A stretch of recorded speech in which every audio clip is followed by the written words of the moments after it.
This is wild, man. And there's the kit. Hey, Bill, this is Rob. Rob, Bill. What's up, Rob? Hey, man, how you doing? He's our main tech. This thing is gorgeous. Wow, he does sit low, doesn't he? There's his Drum Paradise Black Beauty. Oh, yeah, look at that. Diecast. Woo. Yeah, you can do Yeah, we'll do a walk around there. This is a full A&F. Oh my gosh, that's freaking gorgeous. That's gorgeous. Yeah, see, the texture of the heads just looks really great against the way that the kit looks. Mm-hmm. And I light up the bass drum too. So Oh, it is? It looks like the moon. Look at that mic.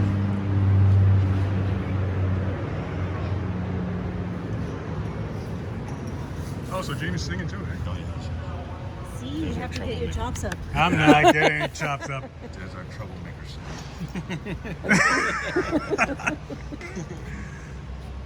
Yeah, this is freaking wild, man.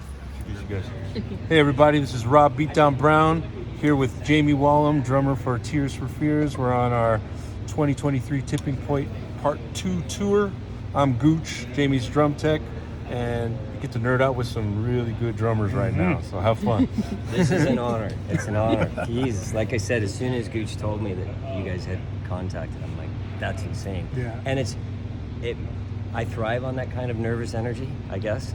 Call it high anxiety, but to have, honestly, and I know it's one of those things, okay, enough, but to have, I know who you are, I know how you play, I know what you've done for the drum community, so for you to be here is an incredible honor for me.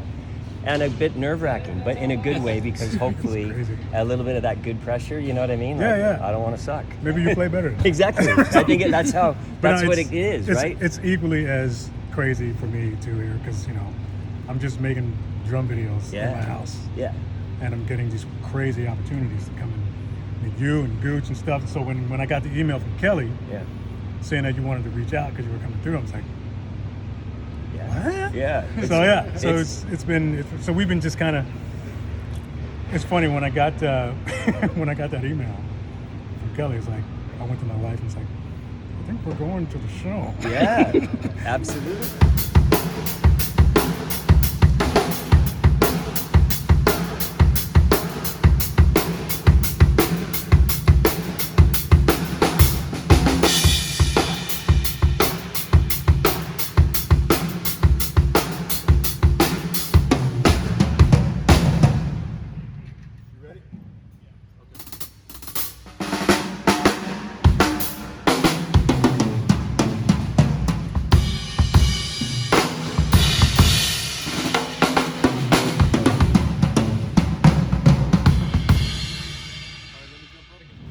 I've watched the sound check. You're a pretty hard hitter.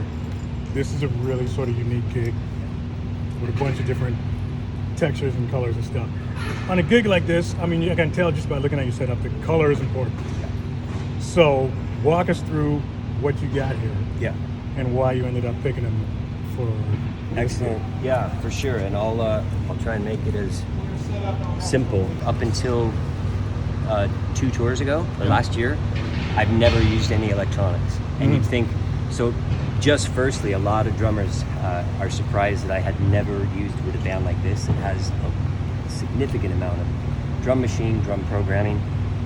So I thought I really wanted to start copying it. So again, just bringing that in, I've got 3 pads by Alesis. I've got the grain down here by Alesis. I've got the rolling pedal down here, which I speak highly of, and I'm not getting into politics there. However, this pedal is surefire. I've tried a few others for triggering some bigger bass drum sounds. We have a short electronic kick for a couple sounds, and then a bigger kind of Lumineers, big bass drum sound. Yeah, and then I've got Simmons, mostly like recreation of the Simmons tom pads or sounds in these pads mostly, just so I can incorporate that. So again, that's that. As far as the standard kit, I typically, again, have been kick drum 1 up, 2 down for the longest time, because it's just how I you know, again, Bonham was everything to me. So, but now what I'm doing and what I wanted, and I took that out the last tour, was just 1 up, 2 down.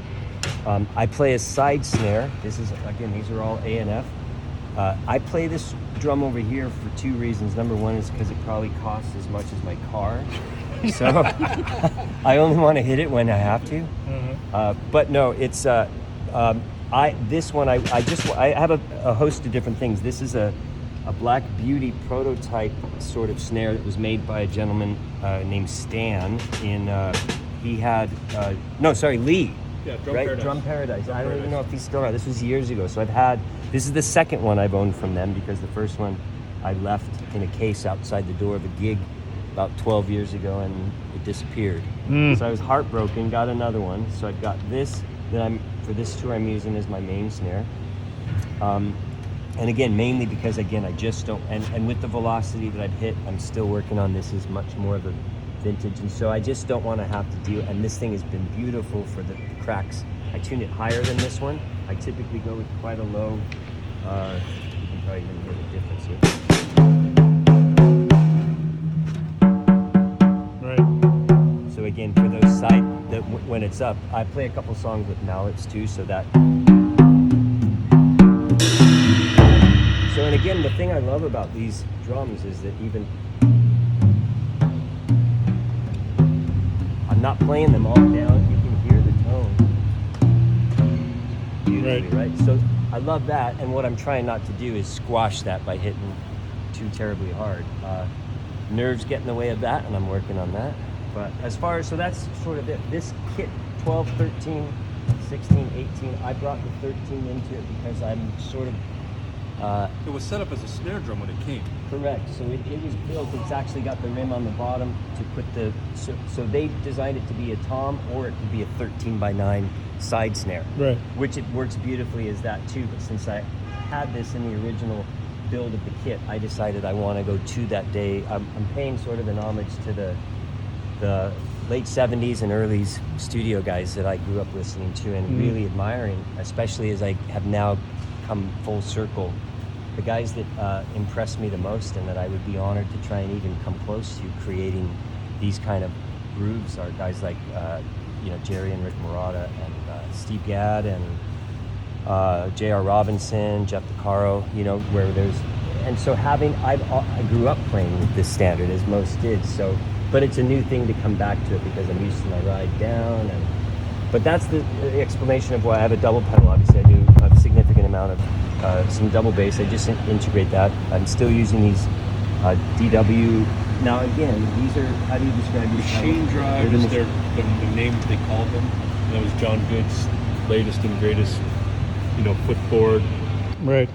It's incredible though. Have you seen these pedals before? Oh, yeah. So again, I just still tripped out that you can hit it once.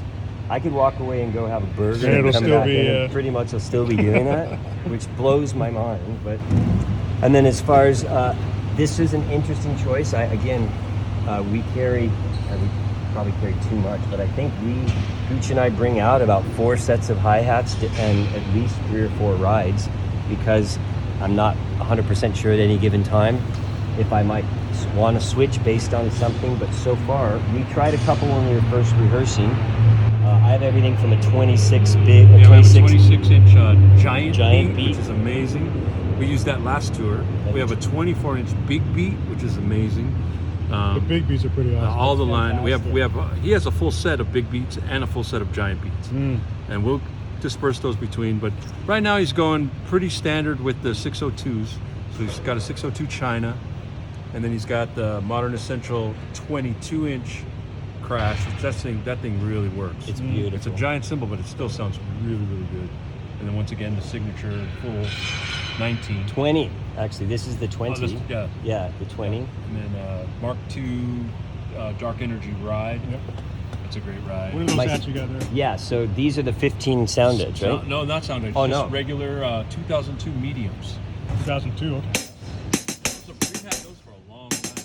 They've been the main hats for a couple tours. I've done them over here quite a bit, but I love them so much. There's a couple songs that I definitely play a hat over here, and they seem to really... They cut really Yeah, nice. they cut, and yet they're warm. They're darker. They're not shrill. And they stay nice and tight. Yeah, Exactly. pretty tight on the hat. And then this, obviously, this.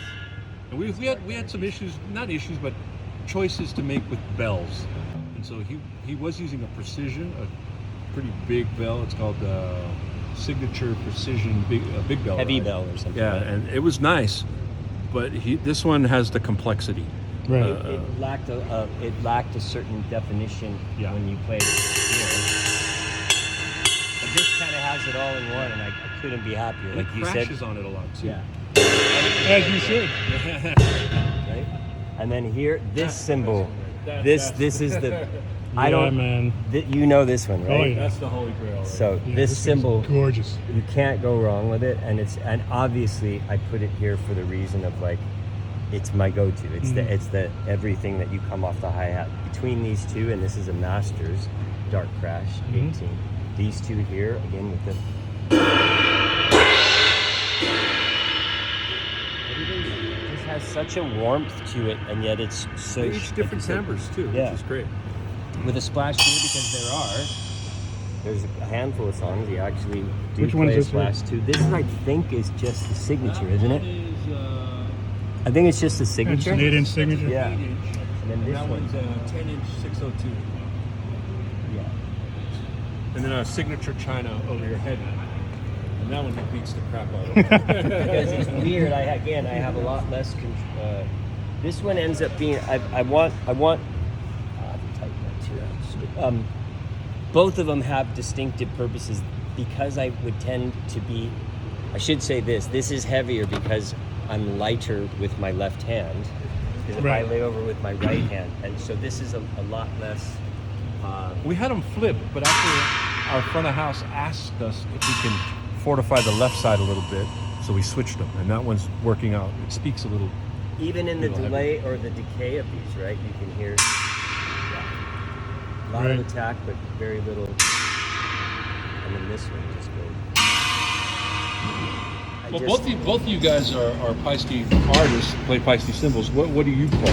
What is your line? I'm full on dark energy. Dark energy. Yeah. Okay, that's Once our I ride. discovered dark Yeah. energies, That was it. because Yeah. it's a weird. I mean, the recipe on that cymbal Yeah. that you can. I mean, if you pick one up and look at it, your first question should be like, how many steps are there Exactly. in this thing? Exactly.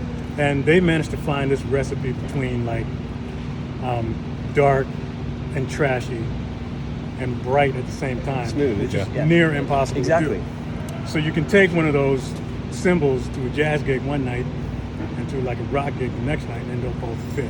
I've been amazingly impressed with not only the dark energies, but the Formula 6. Again, lighter cymbals than I believe I've really ever used. I'm hesitant. I get nervous because I still play, with some force, but I don't think I'm running the risk. They're still projecting. They don't sound like thinner cymbals. They still project. They just have a lot. They don't carry quite as long, and they have a warmer, kind of darker attack. Yeah. Right. But they're still shimmer. very, very. Yeah. They're shimmery. They don't lose. They're not ugly. And ugly is a good thing. That's what I like to say. Like, Tell they're Kelly not- to bring they're back the 20 series, please. Yeah. Kelly, if you're watching,